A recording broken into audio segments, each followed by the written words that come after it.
반갑습니다. 오늘은 등대 심리 상담 연구소를 운영하고 있는 박미란 소장님을 만나 뵙고 인터뷰를 나눌까 합니다. 소장님 안녕하십니까? 안녕하세요. 네, 자기소개 부탁드릴게요. 네. 등대 심리상담 연구소를 운영하고 있는 소장 박미란이라고 합니다. 반갑습니다. 자, 소장님께서요, 한국 무용을 취미로 하신다고 제가 말씀을 드렸습니다. 실력이 어느 정도인지 여쭤봐도 괜찮을까요? 네. 제 입으로 말하기는 조금 쑥스러운데 이제 전국 대회 나가서 제가 최우수상을 수상한 경력이 있습니다. 그래서 앞으로 더 잘해서 대통령상까지 욕심은 살짝 있습니다. 네. 너무 부럽습니다. 자, 대학원에서 무용치료를 전공하셨다고 제가 말씀을 드렸는데 혹시 관련이 있습니까? 네, 아무래도 관련이 있죠. 제가 심리학 공부를 하고 있을 때 무용을 같이 하고 있었기 때문에 이 심리학과 무용을 같이 접목할 수 있었으면 너무 좋겠다라는 생각이 들어서 검색을 했는데 순천향대학교 대학원 특수대학원에 무용치료학과가 있었어요. 독특하다는 생각도 들었고 또 재미있겠다라는 느낌도 들었고 아직 많이 알려지지 않은 것 같아서 지원을 하게 됐습니다.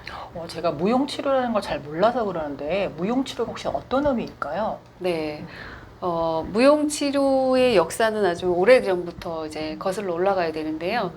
인간은 아주 오래전 인류가 시작된 지 얼마 안 됐을 때 부족들은 비가 오지 않거나 가뭄이 들었거나 또는 알 수 없는 병에 걸려서 사람들이 아파서 죽거나 다른 부족들 간의 전쟁이나 또는 야생동물의 공격 등으로 인해서 부족들이 불안감이 이제 높아지는데 그것을 해결하기 위해서 행사를 하게 됩니다. 모든 부족들이 동그랗게 원형을 만들어서 제사장이 주도를 하고 북을 치거나 간단한 악기들로 리듬을 만들면 전체 부족들이 그 리듬에 맞춰서 몸동작을 반복하게 됩니다. 그것을 통해서 부족들 간의 결속을 다지고 소속감을 느끼게 되고 재앙에 대한 불안감을 낮출 수 있고 또 불안으로 인한 스트레스도 치유가 가능했었어요. 그래서 이제 그런 원리를 현대 시대에 맞게 재해석을 하고 심리치료에 응용한 것이 무용치료라고 할 수 있습니다. 그렇군요. 네. 제가 사무실을 이렇게 둘러보다 보니까 모래놀이 치료라는 게 있더라고요. 네, 모래놀이 치료는 또 어떤 걸까요? 네, 모래놀이 치료는 놀이 치료의 한 분야인데요. 이제 작은 모래 상자에서 수백 개의 피규어들을 선택해서 배치를 하고 그것을 통해서 자신의 무의식을 탐색하고 자기 통찰을 할 수 있도록 돕는 치료라고 할 수 있습니다. 어떤 그런 내면의 어려움으로 인한 언어 표현이 힘든 트라우마 환자나 우울증 또는 함구증 또 내향적이고 소심한 내담자에게 효과가 뛰어난 것으로 알고 있고요. 자기를 드러내고 표현하는 것이 제한적인 한국이나 일본에서 굉장히 유용한 치료라고 알 수 있습니다. 그렇군요. 네. 소장님께서 아마 상담사로 이제 근무하시다 보시니 자격증도 여러 가지가 있을 것 같은데요. 그 중에 제가 듣기로는 임상심리치료사가 참 어렵다고 제가 들었거든요. 소장님도 갖고 계신 거죠? 네, 네. 갖고 있습니다. 아무래도 이제 2차 시험이 서술형이라서 굉장히 이제 어렵다는 생각이 드는데요. 심리치료를 하기 위해서는 꼭 필요한 자격증이라고 할 수 있습니다. 그렇군요. 그러면 임상심리치료사는 어떤 직업인지 간단하게 소개 좀 부탁드릴까요? 네. 일단 지금 제가 말씀드리는 거는 지극히 저의 개인적인 생각이라는 것을 먼저 말씀드리고 싶고요. 심리치료사가 클라이언트를 돕기 위해서는 객관적인 분석이 필요한데요. 임상심리치료사는 그러한 작업을 하는 역할이라고 생각하시면 돼요. 객관적인 자료가 수집이 되면 클라이언트의 치료가 더 용이해지고 더 정확한 치료가 가능해집니다. 그렇군요. 그러면 등대심리상담연구소는 제가 쭉 말씀을 들어보니까 융합상담소라고 생각이 들거든요. 그러면 등대심리상담연구소를 잠깐 소개하신다면 어떤 설명이 좀 있으실까요? 네. 저희 상담소는 이제 아동부터 성인 대상의 상담이 진행이 가능하고요. 아동은 주로 이제 ADHD나 부모 자녀 관계 문제, 학교 부적응 문제, 또는 친구 관계, 성격 문제, 진로 문제 등을 다룰 수 있고요.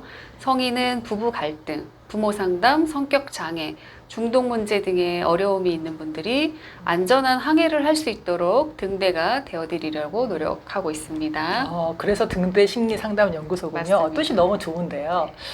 상담 심리사를 준비하는 분들에게 그렇다면 어떤 조언을 해주실 수 있으실까요? 상담 심리사를 준비하는 분들께는 일단 자신을 먼저 분석하고 이해하는 것이 우선되어야 한다고 생각을 하고 있습니다. 내가 건강해야 타인들에게 선한 영향력을 줄 수 있기 때문이고요. 또한 자기 개발을 위한 공부는 계속 되어야 하기 때문에 그 부분에 대한 특별한 각오가 필요할 것 같습니다. 그렇군요. 그동안에 상담 심리사로 이렇게 쭉 일을 하시면서 자긍심을 느꼈다면 어떤 부분이 있을까요? 네.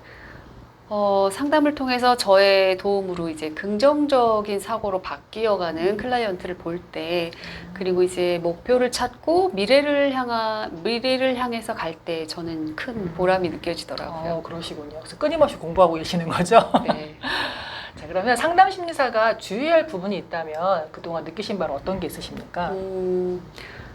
가장 중요한 것은 내담자의 수준에 맞는 상담이 필요하다는 것입니다. 이제 클라이언트가 어느 정도 이 치료에 대해서 받아들일 수 있는 준비가 되어 있는지를 판단하고 너무 성급하게 치료에 욕심을 내지 않는 것이 가장 중요합니다. 이것을 주의하지 않으면 여러 가지 부작용이 생길 수 있기 때문이거든요. 그리고 이제 내가 아무리 공부를 많이 했어도 자만하지 않는 것. 슈퍼비전을 통해서 계속해서 분석을 받고 능력을 유지하기 위한 노력이 필요합니다. 그렇군요. 그럼 상담 심리사로서의 그동안 느껴보시니까 어떤 비전이 있을 것 같은지 말씀해 주시겠습니까? 네.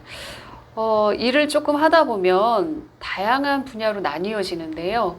기업이나 학교, 대학에서 강의를 한다던가 아니면 슈퍼바이저가 돼서 상담사들을 지도한다던가 또 그 외에 다양한 상담 기관에 근무할 수도 있고요. 본인의 역량에 따라서 매우 다양한 진로가 있습니다. 그렇군요. 네, 말씀 들어보니까 정말 다양한 진로가 있네요. 마지막으로 하고 싶은 말씀 있으시다면 한 말씀 부탁드릴게요. 네. 현대사회를 살고 계신 여러분들에게는 많은 어려움이 있으실 걸로 알고 있는데요.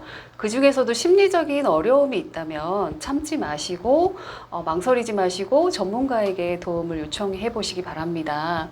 해결되지 않을 것 같지만 찾아보면 방법은 모두 다 있거든요.